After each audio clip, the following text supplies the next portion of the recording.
Test 1. You will hear a number of different recordings, and you will have to answer questions on what you hear.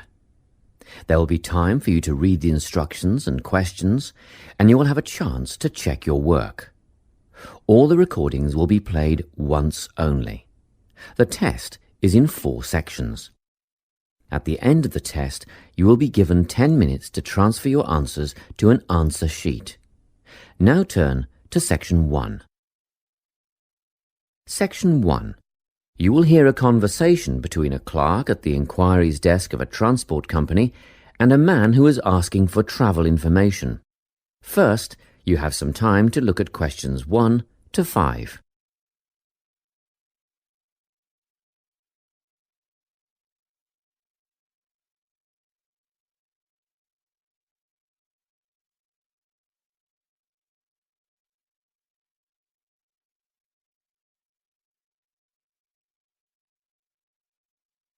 You will see that there is an example that has been done for you.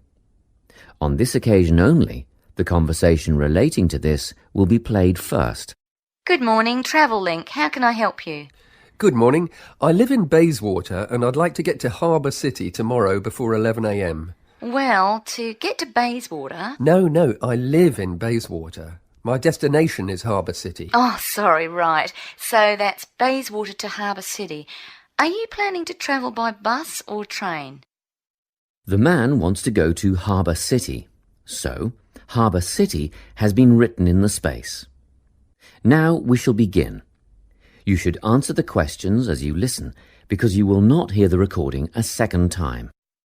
Listen carefully and answer questions 1 to 5. Good morning, Travellink. How can I help you? Good morning. I live in Bayswater and I'd like to get to Harbour City tomorrow before 11 a.m. Well, to get to Bayswater... No, I live in Bayswater. My destination is Harbour City. Oh, sorry. Right, so that's Bayswater to Harbour City. Are you planning to travel by bus or train? I don't mind, really. Whichever option is faster, I suppose. Well, if you catch a railway express, that'll get you there in under an hour. Let's see. Yes, if you can make the 9:30 a.m. express, I'd recommend you do that. Great. Which station does that leave from? Helendale is the nearest train station to you. Did you say Helensvale? No, Helendale. That's Helendale. What's the best way to get to the Helendale station then? Well, hang on a minute while I look into that. Now, it seems to me that you have 2 options. Option 1 would be to take the 7:06 bus from the Bayswater Shopping Centre to Central Street. When you get there, you transfer to another bus which will take you to the station. Or the second option, if you don't mind walking a couple of kilometres, is to go directly to Central Street and get straight on the bus going to the train station. OK, which bus is that? The 792 will take you to the station. I guess the walk will be good for me, so that might be the better option. What time do I catch the 792? There are 2 buses that should get you to the station on time, one just before 9 o'clock and one just after. But look, at that time of the morning it might be better to take the earlier one, just in case there's a traffic jam or something. The 8:55 is probably safer than the 9:05. Yeah, I don't want to miss the train, so I'll be sure to get on the 5 to 9 bus. Before you hear the rest of the conversation, you have some time to look at questions 6 to 10.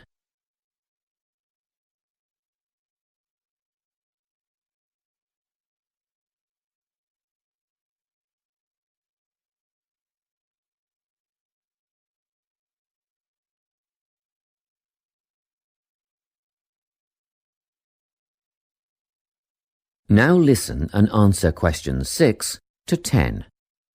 By the way, how much will I have to pay in fares? Well, you can get a ticket on the bus for $1.80 cash, and you'll need $10 each way for the train. Wait, do you have a Travellink card? No, but I can get one before tomorrow.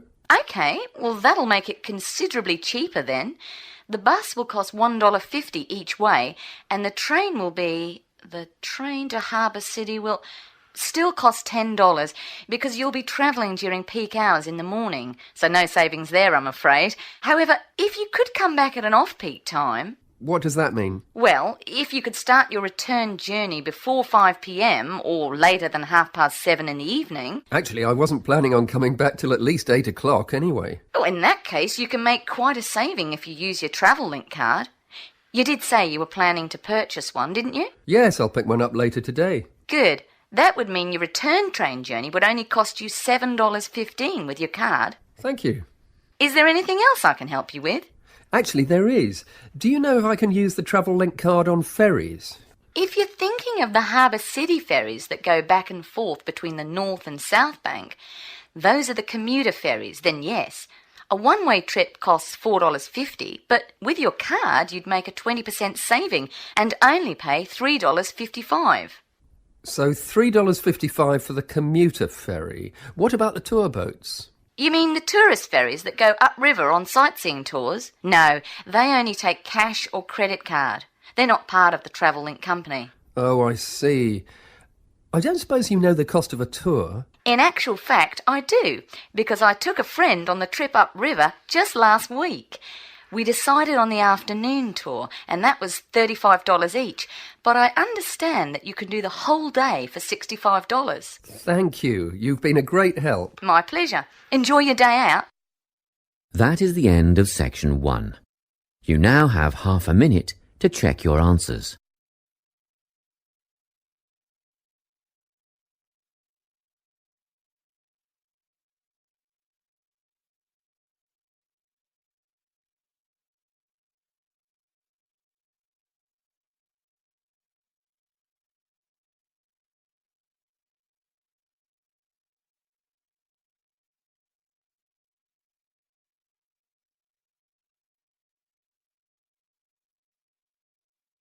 Now turn to section 2.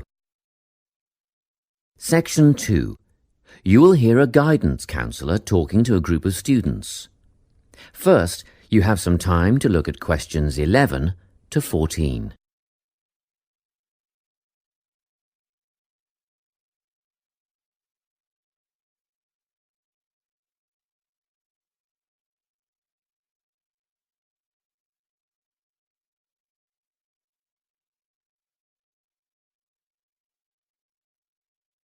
Listen carefully and answer questions 11 to 14.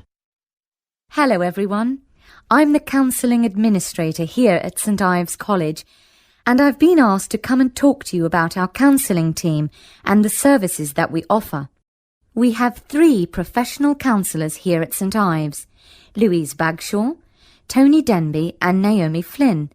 They each hold daily one-on-one sessions with students, but which counsellor you see will depend on a number of factors.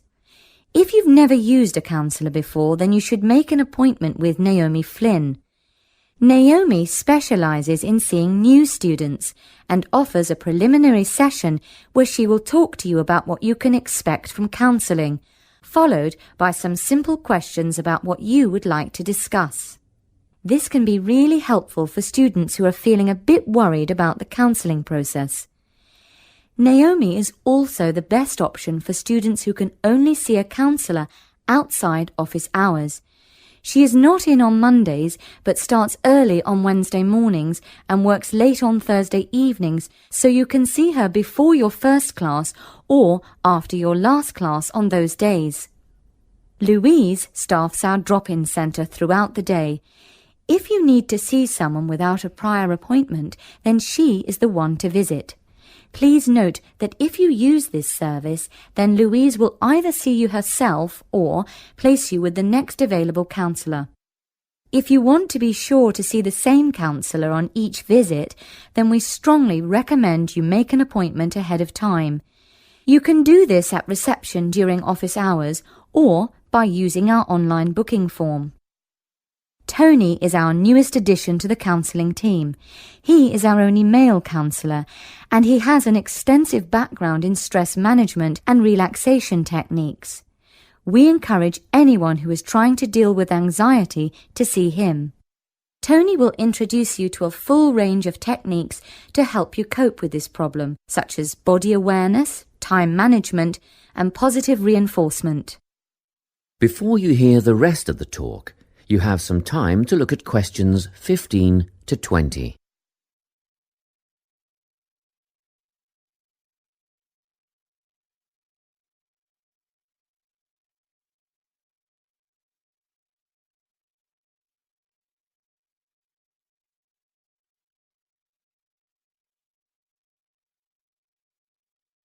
Now listen and answer questions 15 to 20. Each semester, the counselling team runs a number of small group workshops. These last for 2 hours and are free to all enrolled students. Our first workshop is called Adjusting. We've found that tertiary education can come as a big shock for some people.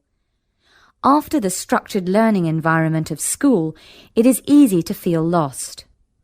In this workshop, we will introduce you to what is necessary for academic success. As you might expect, we're targeting first-year students with this offering. Getting organised follows on from the first workshop. Here, we're going to help you break the habit of putting things off, get the most out of your time, and discover the right balance between academic and recreational activities. With Getting Organised, we're catering to a broader crowd, which includes all undergraduates and postgraduates. Next up is a workshop called Communicating. The way people interact here may be quite different to what you're used to, especially if you've come from abroad. We'll cover an area that many foreign students struggle with: how to talk with teachers and other staff. We'll cover all aspects of multicultural communication. International students tend to get a lot out of this class, so we particularly encourage you to come along. But I must say that sometimes students from a local background find it helpful too, so everyone is welcome. The anxiety workshop is held later on in the year and deals with something you will all be familiar with: the nerves and anxiety that come when exams are approaching. Many students go through their entire academic careers suffering like this, but you don't have to. Come to this workshop and we'll teach you all about relaxation and how to breathe properly, as well as meditation and other strategies to remain calm. We've tailored this workshop to anyone who is going to sit exams. Finally, we have the motivation workshop. The big topic here is how to stay on target and motivated during long-term research projects. This workshop is strictly for research students, as less advanced students already have several workshops catering to their needs. Well, that's it. Thanks for your time. If you have any questions or want more information about our services, do come and see us at the counselling service. That is the end of section 2. You now have half a minute to check your answers.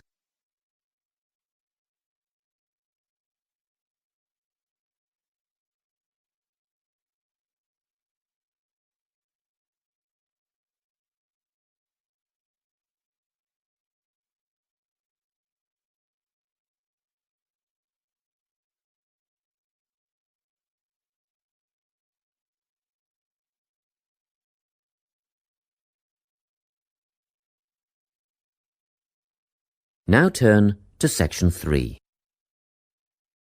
Section 3. You will hear a conversation between a tutor and 2 students who are preparing for an English literature test. First, you have some time to look at questions 21 to 24.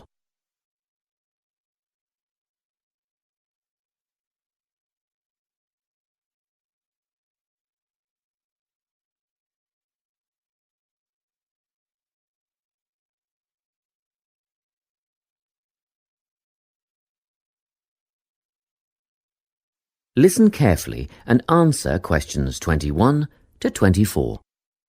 Hello, Lorna, Ian. Glad you could make it. You're the only 2 who put your names down for this literature tutorial, so let's get started, shall we? I want to run over some aspects of the novel The Secret Garden with you before the test next week. Be sure to take some notes and ask questions if you need to. Hey, Lorna, have you got a spare pen? Sure, here you are. OK, so the story follows two key characters. You should refer to them as protagonists, who go by the names of Mary Lennox and Colin Craven. The story is set shortly after the turn of the 20th century, and the narrative tracks the development of the protagonists as they learn to overcome their own personal troubles together. That's quite a common storyline, isn't it? Yes, you're right, Lorna. So what can you tell me about the character of Mary? Well, in the beginning, she is an angry, rude child who was orphaned after a cholera outbreak and forced to leave India and move to the United Kingdom to her uncle's house in Yorkshire. That's right. And there she meets Colin, who spends his days in an isolated room, believing himself to be permanently crippled, with no hope of ever gaining the ability to walk. The two strike up a friendship, and gradually learn, by encouraging each other, that they can both become healthy, happy and fulfilled in life. Will we need to remember a lot of these details for the exam? Just the basic outline. Examiners don't want to read a plot summary. They know what the book is about. Focus on narrative techniques instead, such as point of view. What's that mean? It's all about how we see the story. This story, for example, is written from the perspective of what is called an omniscient narrator. Omniscient means all-knowing. So, as readers, we get to see how all the characters feel about things, what they like and don't like, and what their motivations are in the story. Before you hear the rest of the conversation, you have some time to look at questions 25 to 30.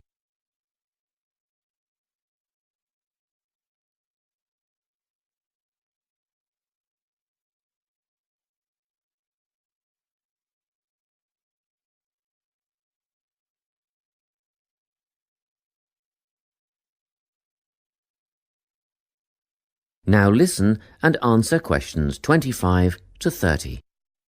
Won't it be hard to write a technical analysis?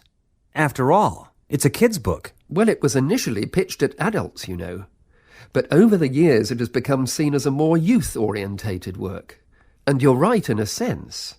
The simple vocabulary and absence of foreshadowing make the story very easy to follow and ideally suited for children. But that doesn't mean there isn't much to analyse. Look at the symbolism, for instance. Symbols are things, right? Material things like objects that stand for abstract ideas. Absolutely, yes. And the author uses many of them. There's the robin redbreast, for example, which symbolises the wise and gentle nature that Mary will soon adopt.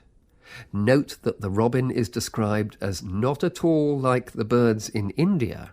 Roses are used as well, as a personal symbol for Mistress Craven. You'll see they're always mentioned alongside her name, and Mistress Craven's portrait can also be interpreted as a symbol of her spirit. Are symbols just another name for motifs? No, motifs are a bit different. They don't have as direct a connection with something the way that a symbol does. Motifs are simply recurring elements of the story that support the mood. Are there any in this novel? Yes, two very important ones. The Garden of Eden is a motif. It comes up a few times in connection with the garden of the story. And then you've got the role that secrets play in the story. In the beginning, everything is steeped in secrecy, and slowly the characters share their secrets, and in the process move from darkness to lightness, metaphorically, but also, in the case of Colin, quite literally. His room in the beginning has the curtains drawn, and he appears at the end in the brightness of the garden. Anything else we need to know about? Yes. Nearly all novels explore universal concepts that everyone has experienced. Things like love, family, loneliness, friendship. These are called themes. The Secret Garden has a few themes that all centre on the idea of connections. The novel explores, for example, the way that health can determine and be determined by our outlook on life. As Colin's health improves, so too do his perceptions of his strength and possibility. The author also examines the link between our environment and our physical and emotional prosperity. The dark, cramped rooms of the manor house stifle the development of our protagonists. The garden and natural environments allow them to blossom, just as the flowers do. Finally, this book looks at connections between individuals, namely Mary and Colin. This necessity of human companionship is the novel's most significant theme, because none of their development as individuals would have occurred without their knowing each other. Well, that about sums it up, I think. That's a great help, thanks. Yes, thanks very much. That is the end of section 3. You now have half a minute to check your answers.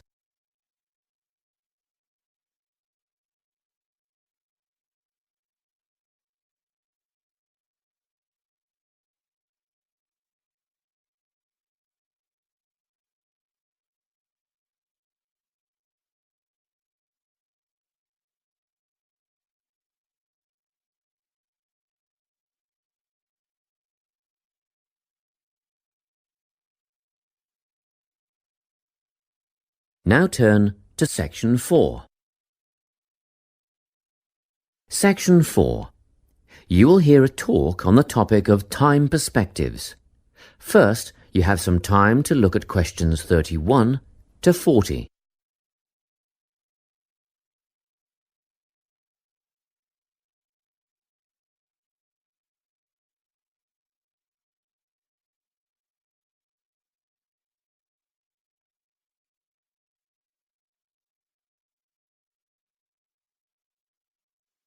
Listen carefully and answer questions 31 to 40. Today, I'm going to be talking about time. Specifically, I'll be looking at how people think about time and how these time perspectives structure our lives. According to social psychologists, there are 6 ways of thinking about time, which are called personal time zones.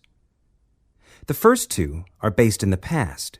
Past positive thinkers spend most of their time in a state of nostalgia, fondly remembering moments such as birthdays, marriages, and important achievements in their life. These are the kinds of people who keep family records, books, and photo albums. People living in the past negative time zone are also absorbed by earlier times, but they focus on all the bad things, regrets, failures, poor decisions. They spend a lot of time thinking about how life could have been. Then, we have people who live in the present. Present hedonists are driven by pleasure and immediate sensation. Their life motto is to have a good time and avoid pain.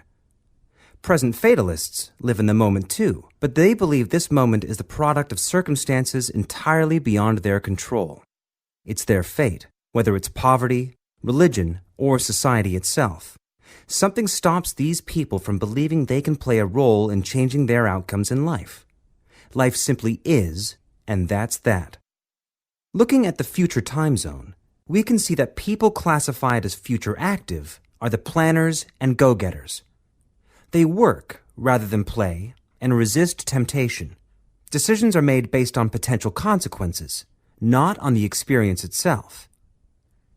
A second future-orientated perspective, future fatalistic, is driven by the certainty of life after death and some kind of a judgment day when they will be assessed on how virtuously they have lived and what success they have had in their lives. Okay, let's move on. You might ask, how do these time zones affect our lives? Well, let's start at the beginning. Everyone is brought into this world as a present hedonist. No exceptions. Our initial needs and demands, to be warm, secure, fed, and watered, all stem from the present moment. But things change when we enter formal education. We're taught to stop existing in the moment and to begin thinking about future outcomes. But did you know that every 9 seconds a child in the USA drops out of school? For boys, the rate is much higher than for girls. We could easily say, well, boys just aren't as bright as girls. But the evidence doesn't support this. A recent study states that boys in America, by the age of 21, have spent 10,000 hours playing video games. The research suggests that they'll never fit in the traditional classroom because these boys require a situation where they have the ability to manage their own learning environment. Now, let's look at the way we do prevention education. All prevention education is aimed at a future time zone.